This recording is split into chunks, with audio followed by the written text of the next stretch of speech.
here at the EA Showcase to check in with everyone's favourite Necromorph Slayer, Isaac Clarke. It could only be Dead Space 3.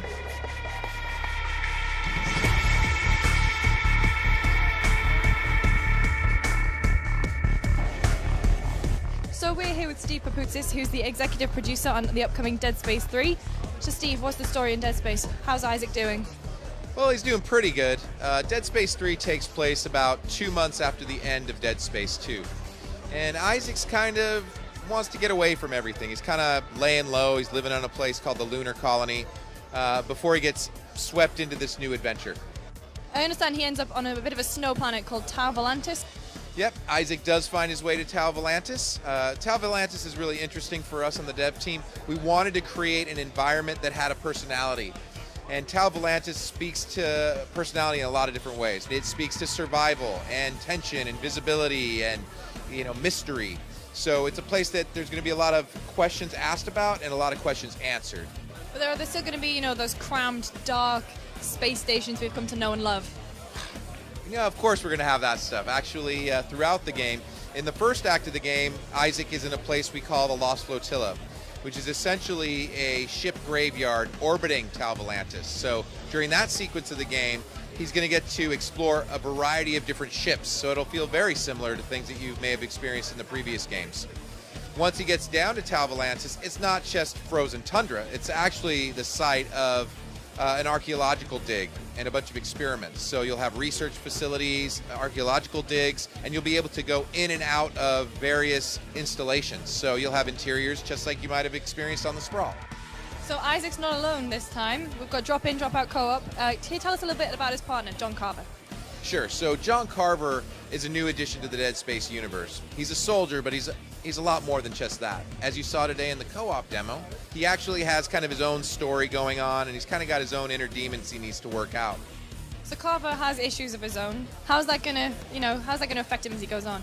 Yes, that's a good question. I think people are going to need to play the game to see, but as you saw in the demo today, he had a little bit of dementia, and I think that changed the gameplay and created an interesting dynamic where one player was seeing something totally different than the other, and I hope you saw that it impacted the way gameplay worked. Just can you tell us a little bit how the gameplay kind of changes between each one? Sure. So in the moment you saw today, when Carver was suffering that dementia moment, Isaac was forced to not only protect himself and fight back against the necromorphs that were attacking the two of them, but he also had to watch Carver's back and protect him until Carver could snap out of what was going on. But if you looked at Carver's screen, Carver was actually in this weird dementia world, actually having to fight enemies on his own. So it quite drastically changed the experience. So Dead Space wouldn't be Dead Space without a few necromorphs knocking about. But it's not just necromorphs this time around, we've got human enemies. Who else is going to be hunting for Isaac? Well, we finally get to see some unitologists. So Isaac's had to deal with them throughout his experiences, but this time he's really going to get a chance to take them on head on. So you're going to see unitologists, but they're not only after Isaac, they also have to fend for themselves against the necromorphs. So you see kind of an interesting triangle where you have necromorphs, unitologists, and Isaac and his friends. So it's going to create some interesting combat dynamics. So Isaac's a lot more mobile this time around. He's got some new cover mechanics. He can also roll.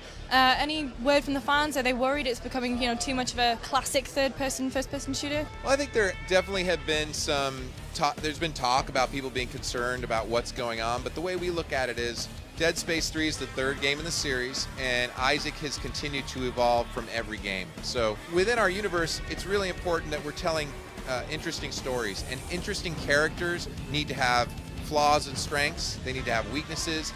They need to go on a journey, and they need to learn something throughout that journey. So we want to make sure that Isaac continues to evolve. So yes, this time he's able to crouch, he's able to roll, and we do have kind of an adaptive cover system that we have in place. So which platforms is it coming out on, and when can we expect it? Sure, it's going to be out on Xbox 360, PlayStation 3, and PC on February 8th in Europe and in the UK. Wonderful. Best of luck with the game. Thank you.